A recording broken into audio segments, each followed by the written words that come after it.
be using a microphone, not because you're not right here, but because we have folks who are tuning in online and they can hear me better if I'm speaking through the microphone. So, welcome to all who are here and to all who are seeing us online right now.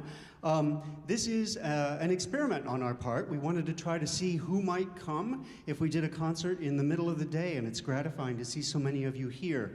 We're going to be running this a little more informally. This gives me a chance to talk to you a little bit about these pieces and see what they're all about. So we thought we'd make you comfortable by presenting a pop song next. The only catch is it just happens to be a pop song in Italian from 500 years ago. But a pop song it was, and so this piece is by a Renaissance composer whose name was Josquin des Prez, very famous, and this tune was so popular in its own day that other composers did a Renaissance version of covers and remixes of this tune, reharmonizing it so people could perform it lots of different ways. So here's the deeply profound text. Scaramella goes to war with his lance and his little round shield. Boom, boom. Scaramella knows how to party with his fancy shoes and boots. Boom, boom. Very much like pop songs now, isn't it?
So the next piece that we're doing is a very different take on war and fighting and the toll it takes on those who live through it, especially civilians. The poem was written by Claudia Seria, a Romanian-born poet now living in the United States, and this poem was written only 5 years ago. The music is by American composer Rich Campbell and was written only 4 years ago. It may remind you of situations some are facing in other countries right now, some of those events happening even after these works of art were created. The composer uses 3 basic melodic themes in lots of different ways: sped up, slowed down, turned backwards and upside down, sometimes at the same time. The result is sort of a nervous, paranoid, and anguished take on what it's like to live in such a situation as is described in the poem, which opens, "Some, like my grandfather, slept standing, hiding among corn stalks and listening for dogs. The woods were full of women dressed in black."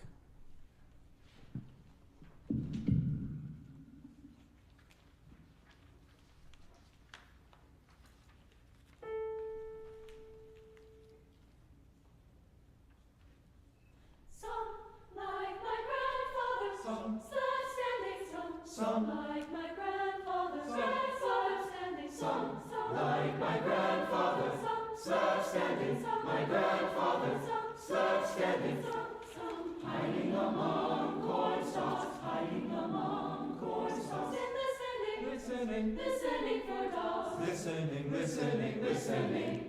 Listening. The woods were full of women dressed in black, in black. The woods were full of fair women who come to him and ask.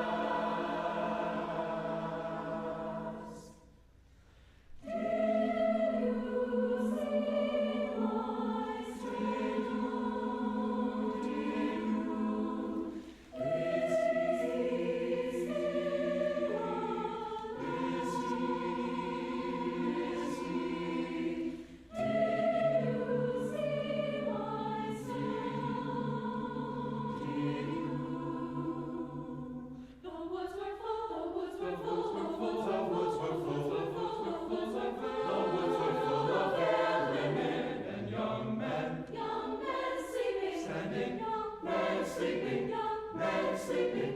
standing behind every tree trunk, behind every tree trunk.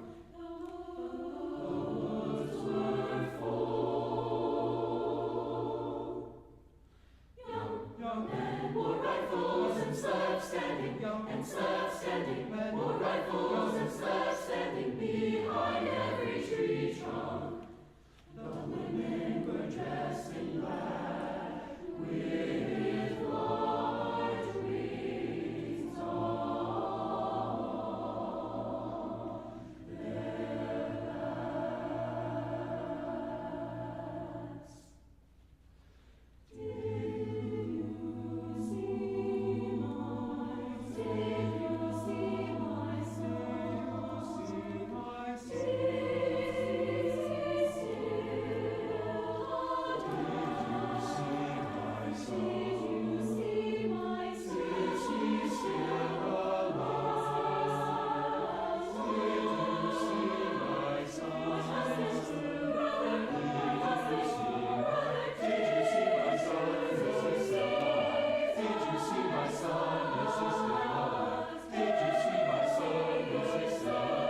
Did you see my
To switch our spot in the hall here right now. And by the way, I hope you're collecting some questions, because you may be able to ask us questions or find out more things afterwards. And no question is off limits. Anything from a question about what we just said to why do you use that stick? Okay, anything that you've always wondered about, now's the time. So the next two pieces on our program are very recent compositions. They're just a few months old, in fact, and very local, written by our very own professor of theory and composition, Eliane Aberdam. who is here and will take a bow if she likes what we did with the pieces afterwards. These two pieces are actually the middle two selections from a four-movement work that she wrote about refugees. The texts come from poets as far back as the 12th century and as recent as the late 20th and early 21st century poet Adrian Rich in the fourth movement.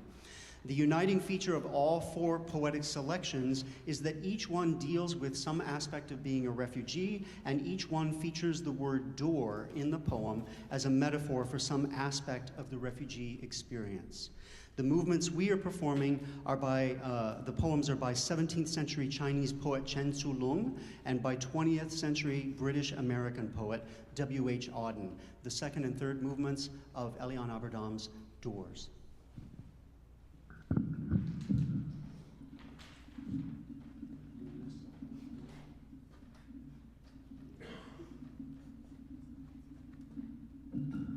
This is how I go up on stage during a rehearsal, so I'm just going to do it now as well. It's subtle.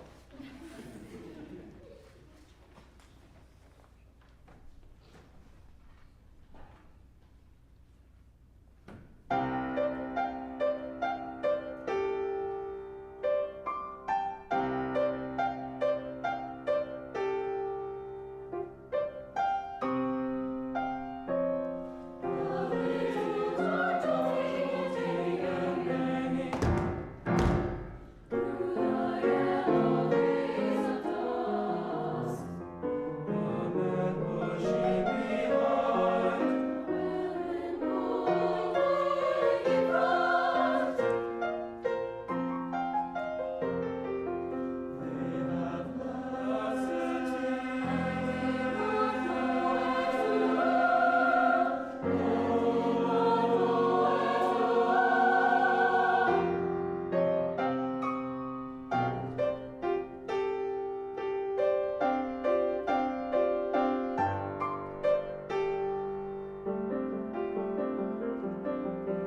So we are hoping to add at least one more of those movements for our December concert. So if you'd like to hear how the work ends, you can come back in December and hear us again.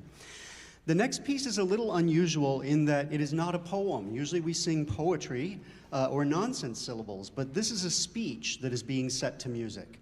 The Montgomery bus boycott of 1955 to 56, inspired in part by the arrest of Rosa Parks for refusing to give up her seat on the bus to a white man, had been going on, the boycott had been going on now for about 3 months. Martin Luther King Jr. was part of the boycott movement, and upon being released from an arrest, he spoke these words at a prayer meeting addressing people participating in the boycott.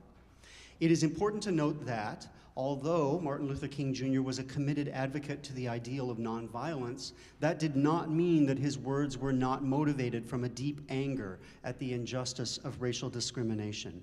And indeed, his nonviolence was a direct channeling of his anger and resentment, and the acknowledgement of that fact was the source of strength behind his commitment to his work for social justice. This speech was given in February of 1956. And by 1960, American composer Jean Berger, who had been born in Germany as Arthur Schlossberg, had written this setting of that speech.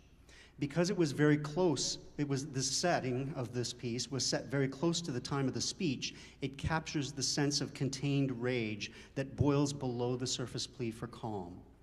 Because the composer is setting the feeling of the text, sometimes the multiple activities going on in what we're doing when we sing make it difficult to understand the words themselves. So I'm going to show you a little bit of what the composer is doing in the middle of the piece by asking the chorus to join me in helping out and demonstrating a little something so you know what to listen for when we get there.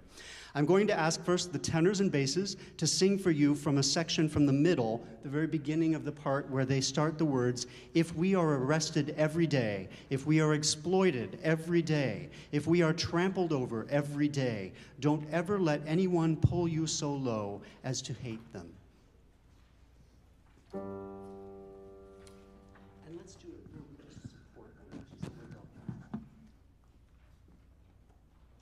If we are arrested every day, if we are exploited every day, if we are arrested every day, if we are trampled over every day, don't ever let anyone pull you so low as to hate them. And you will hear that they do that over and over. That's called an ostinato in music. They'll be singing those words over and over, and you can just hear sort of the boiling rage behind that setting. Above that, the sopranos and altos then enter with a rhythmically much calmer plea, "We must use the weapon of love," which we're going to demonstrate in just a second. Even though the words are pleading for calm, the composer sets them using a minor key, a key that's often used to convey emotions of sorrow or agitation. So their section sounds like this.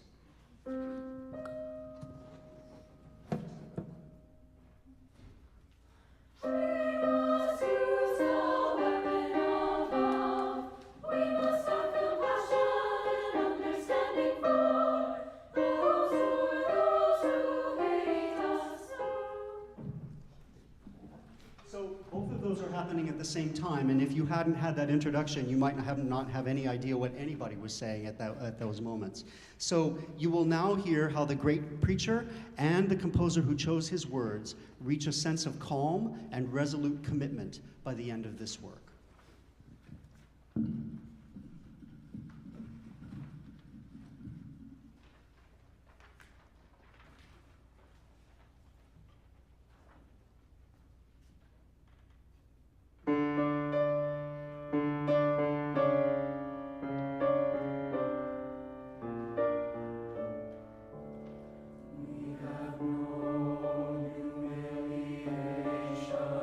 We have known abusive language.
So at this point in our concert, we have a couple of pieces that we're holding in reserve for our final concert. So you will come back to hear them, I hope, on December 12th. That's a Monday at 7:30, or tune in online, youtube.com/URI Music.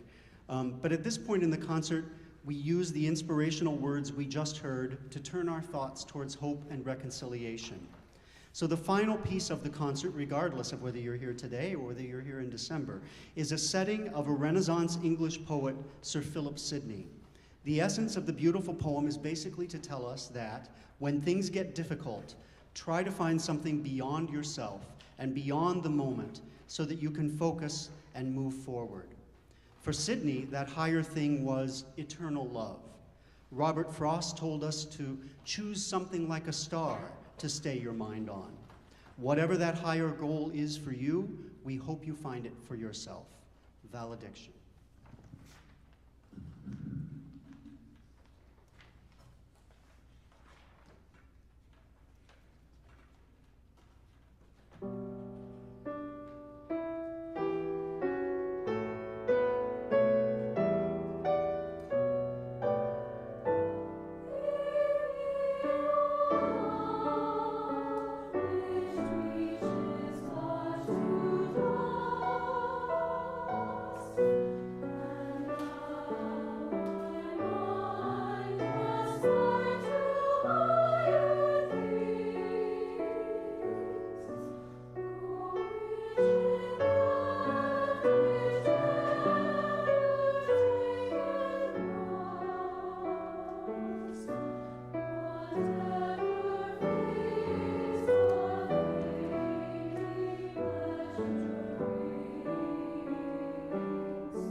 So one thing I'll tell you before I open it up for any questions you might have is it's hot up here, so we may just kind of come down and join you. The stage lights are not LEDs, so if you just want to relax and come down here, and if anybody, it's okay if you don't, but if there's anything you ever wanted to know about choral music or fancy concerts or whatever, if anyone wants to ask them, and then I'll just repeat it on the microphone. Or anything you just heard or saw or thought. Anything? Oh, you didn't know you were going to be put on the spot. Now's your chance, and there's no such thing as a silly question. Does anyone have anything? Yes?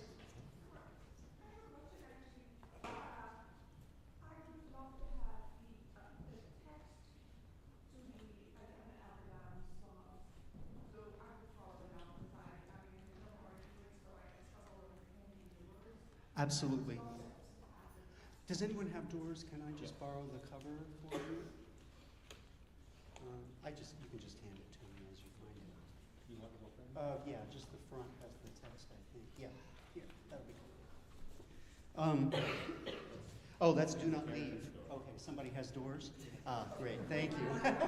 That's the other door. That's the other door.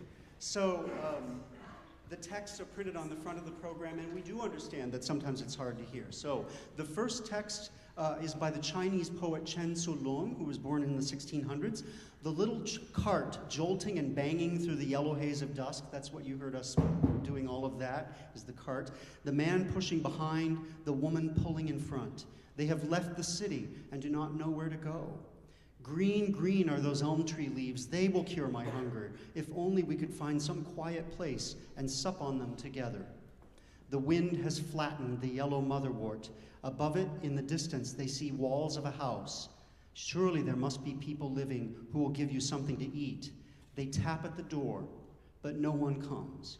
They look in, but the kitchen is empty. They stand hesitating in the lonely road, and their tears fall like rain. And then the W.H. Auden poem is very odd in the sense that it's a wonderful poem, but we're singing about things you wouldn't normally expect a choir to sing about, like poodles. And so it can be hard to believe that you heard what you heard.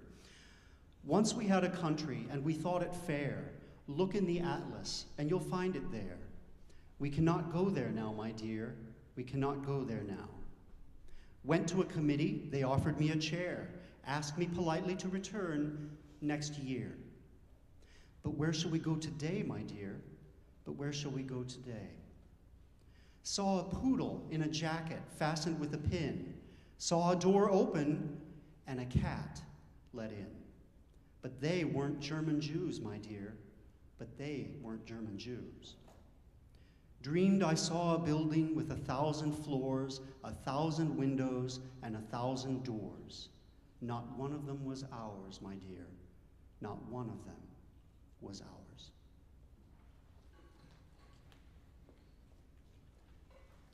Other questions, thoughts, comments?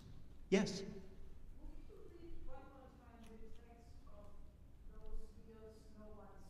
Sure. Thank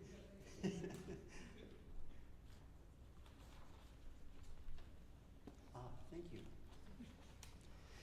It's very nice nowadays. They print the poem. They didn't used to do this, but now they print the poem. They recognize the poet's contribution for a change, and so they print the poem as the poet intended it on the front page, which really helps us with interpretation. In those years, no one slept. Some, like my grandfather, slept standing, hiding among corn stalks and listening for dogs. The woods were full of women dressed in black. The woods were full of veiled women who'd come to him and ask, "Did you see my son? Is he still alive?" The woods were full of veiled women and young men sleeping, standing behind every tree trunk. The woods were full. Young men wore rifles and slept standing behind every tree trunk. The women were dressed in black with large wings on their back. "Did you see my son, my husband, brother?" The woods were full. So were the cemeteries. Everyone slept standing.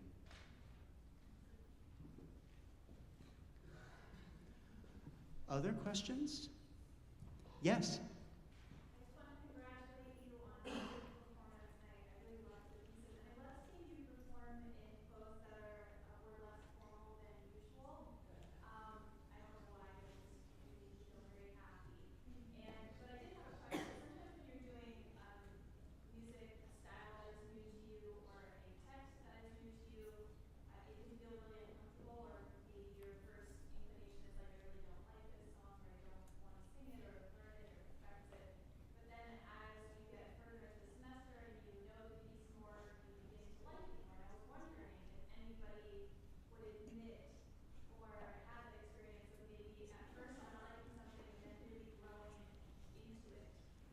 Is anyone oh, Lewis? I think the Campbell, the one that Mark just read from, at first when I heard it was very bizarre, especially the beginning with everybody kind of jumping in, and it just didn't like, musically it kind of was like shocking to me, so I didn't have a chance to like read it and interpret it as I can now, and I definitely had like a huge change of heart, and it's one of my favorite pieces in the program for sure.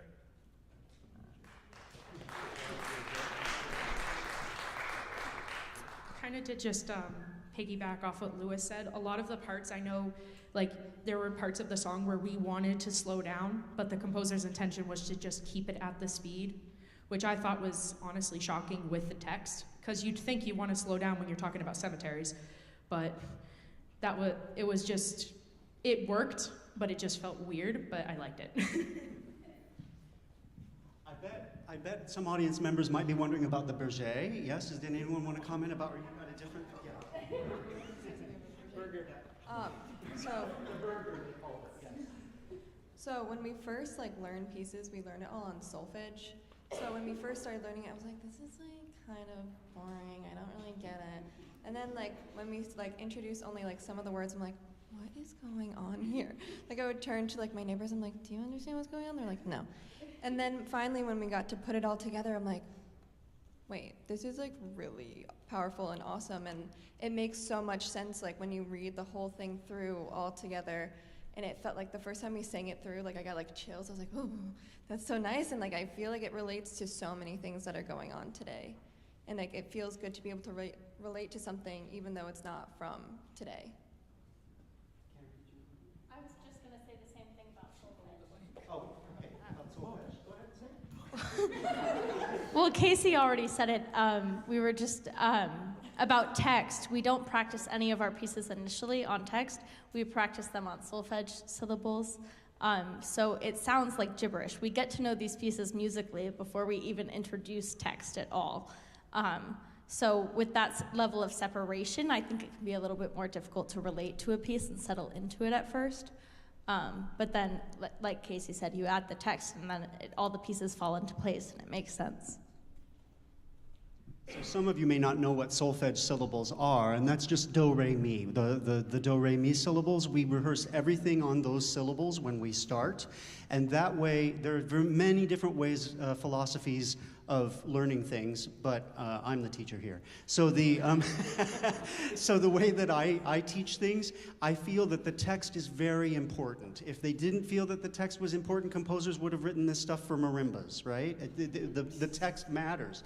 So we learn the music, and then by the time we add the text, we've learned it cold, and we can pay attention to what the poet is actually saying. If you learn the words at first, they just feel like syllables that you say to get the notes across. And so by doing it the way we do, we learn by form, right? We learn sections that are similar, and then we put it all together, and then we add the text once we've done that. And it's always entertaining with pieces like Scaramella to see what happens to the notes and rhythms when we add a foreign language, right? We kind of have to back up a little bit. Any other questions? I don't want to hold people here, but on the other hand, if you've ever had a burning question to ask us. Yeah?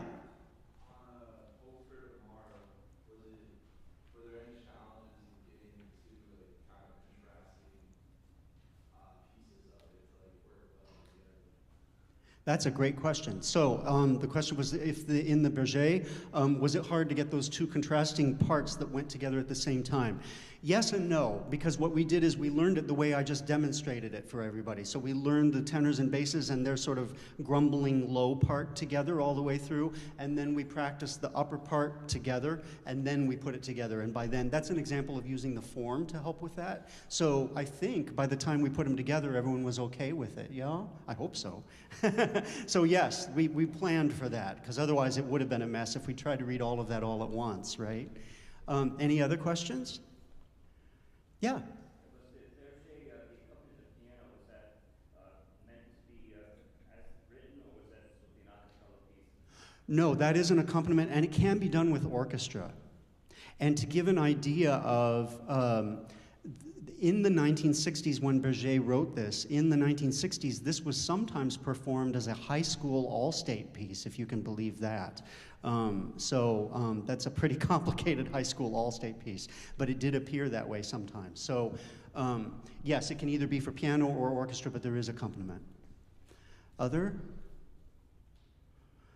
Well, I want to thank everyone for coming and helping us with this experiment, and I hope you'll consider coming back. We have a few surprises, including, if you don't know her, Hildegard von Bingen was a composer from the 1100s who wrote a beautiful chant, and actually, I'm spoiling some of our things, but anyway, after we sing Hope for Tomorrow, we're going to be singing one of her, well, actually the sopranos and maybe a couple of altos are going to be singing one of her chants. So you'll get to hear music that spans 900 years, along with poems that span 900 years. So you'll get to experience a lot of the human experience if you come back. So thank you for coming, and thank you, Eliane, again, for writing such a wonderful piece.